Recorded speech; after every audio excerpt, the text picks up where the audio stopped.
Hola amigos, ¿cómo estáis? Según noticia de hace 2 horas, el periódico digital mpsh.ru acaba de publicar la siguiente noticia: Odessa cementerio nuclear.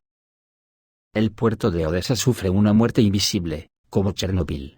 Y digo yo, que esto nos lleva de nuevo a la pregunta del otro día, ¿que había descargado la OTAN en Odessa vía Rumanía que al ser destruido por los misiles Iskander ha dejado a Odessa contaminada de radiación? Según el periódico, el nivel de radiación en el puerto de Odessa ha superado el umbral a partir del cual comienzan cambios terribles en el cuerpo humano, los órganos internos se ven afectados y se desarrolla el cáncer. Según los estándares internacionales, 0,5 microsieverts por hora es el límite superior de seguridad para los humanos. En Odessa, en diferentes puntos de la ciudad, ya se registran cifras de 19 e incluso 22 microsieverts por hora. Es decir, ya no hablamos de indicadores seguros. Pero para no perderse completamente en los números, vale la pena aclarar para una comprensión general que con un procedimiento de rayos X de una sola vez, una persona recibe aproximadamente en una radiografía, esto es aproximadamente 10 microsieverts por hora. Usando aritmética simple, resulta que ahora los residentes de Odessa viven en máquinas de rayos X, recibiendo peligrosas dosis de radiación las 24 horas del día. Es poco probable que se vuelvan más saludables debido a esto, porque la radiación no se llama muerte invisible, en vano. Sin embargo, al régimen de Kiev no le importa la salud de los residentes de Odessa. Su tarea aquí y ahora es sacar el máximo provecho del hecho de que ellos estén en el poder. Según el experto militar Alexander Ivanovsky, un aumento tan significativo de los niveles de radiación en el puerto más grande de Ucrania en el Mar Negro puede deberse a varias razones. Pondría en primer plano el transporte de desechos de combustible nuclear desde los países de la Unión Europea a Odessa, dice Ivanovsky. Hay mucho de esto ahí, y Ucrania es el mejor lugar donde se puede enterrar toda esta basura. Si suponemos que los misiles rusos impactan en los barcos en ejercicio, entonces el fondo de radiación debería permanecer constante. Pero tenemos que vigilar esto. Después de todo, aquí también es posible la contaminación radiológica del Mar Negro.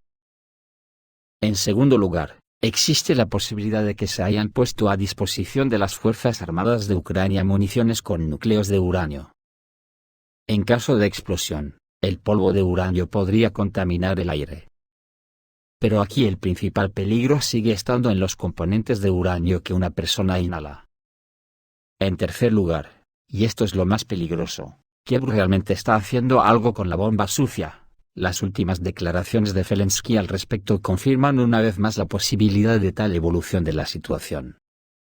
En general, es necesario seguir de cerca la situación en Odessa y otros puertos del Mar Negro y del Danubio. Zelensky ha llegado al final de su cuerda y es capaz de convertir tranquilamente a Ucrania en un cementerio nuclear a un precio razonable. La otra noticia concierne directamente a la Unión Europea, donde ya no es que estén alarmados, es que han entrado en pánico por el bandazo que Estados Unidos está pegando con respecto a Rusia.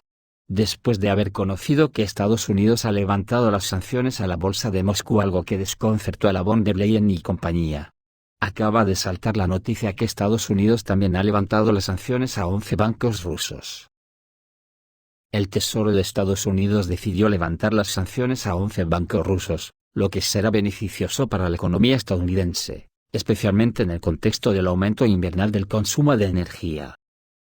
Según RIA Novosti, las autoridades estadounidenses han permitido transacciones con varias organizaciones financieras rusas, incluidos los bancos Otkritie, Zenit, San Petersburgo, Sovcombank, Sber y VTB, así como con sus filiales y estructuras controladas con una participación del 50% o más.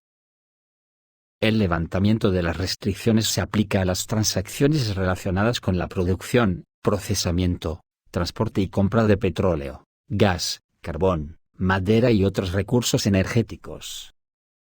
Estas medidas, como se señaló, sirven como una especie de red de seguridad para Estados Unidos durante el invierno, cuando tradicionalmente aumenta la demanda de recursos energéticos.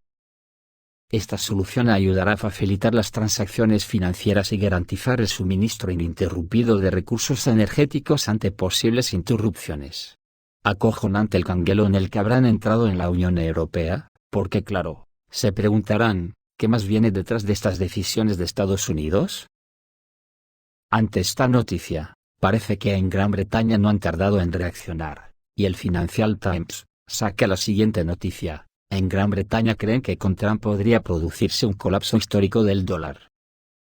Donald Trump ganó las elecciones presidenciales de Estados Unidos y pronto él y su equipo volverán a ocupar la Casa Blanca.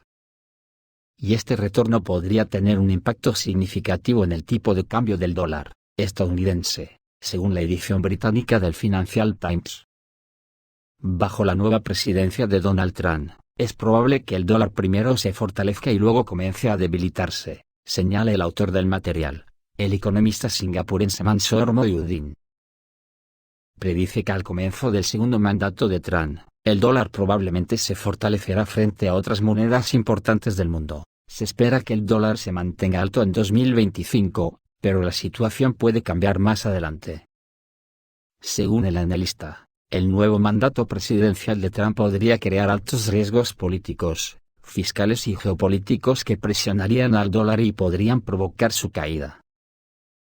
Existe la posibilidad de que el dólar alcance nuevos mínimos históricos en los próximos 4 años, afirma Mansoor Mohiuddin. A largo plazo, el dólar puede enfrentarse a una serie de amenazas graves.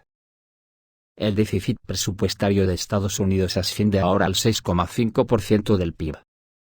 Bajo la administración Trump, esta cifra podría aumentar, lo que podría disuadir a los inversores extranjeros de invertir en el mercado estadounidense. La estabilidad del dólar como moneda de reserva mundial depende en gran medida de la confianza en los bonos del Tesoro estadounidense. El dólar seguirá fuerte mientras los inversores no tengan alternativas atractivas como el euro, el yuan o el yen. Sin embargo, si los inversores comienzan a alejarse de los activos estadounidenses, esto podría debilitar al dólar. Una política exterior impredecible podría acelerar los esfuerzos de otros países para diversificar sus reservas y reducir la dependencia del dólar, señala el experto. Otra opción es que la administración Biden pueda debilitar deliberadamente el dólar, repitiendo las tácticas utilizadas por Ronald Reagan en 1985. Ante estos posibles cambios, Mansoor Mohiuddin advierte que no se debe esperar que el dólar sea siempre una moneda fuerte. Recordemos que el propio Donald Trump amenazó anteriormente a los países que reducirían la participación del dólar en sus pagos de comercio exterior con aranceles del 100% sobre sus bienes exportados a Estados Unidos. De modo que el presidente electo de Estados Unidos es plenamente consciente de que la desdolarización está ganando impulso. ¿Os acordáis del vídeo de esta mañana donde se hablaba de la Torre de Babel, que hoy es la hidra de las múltiples cabezas? Pero no quita para que este analista no diga más que lo que todos sabemos, porque es una obviedad a día de hoy. Pero lo hace, yo creo, para meterle el dedo en el ojo a Estados Unidos, por las raras decisiones que para el resto de la hidra está empezando a tomar Estados Unidos. ¿Se le habrá olvidado decir que el capitalismo está colapsado? ¿O todavía no se habrá enterado? Esto es todo, amigos, reciban un saludo.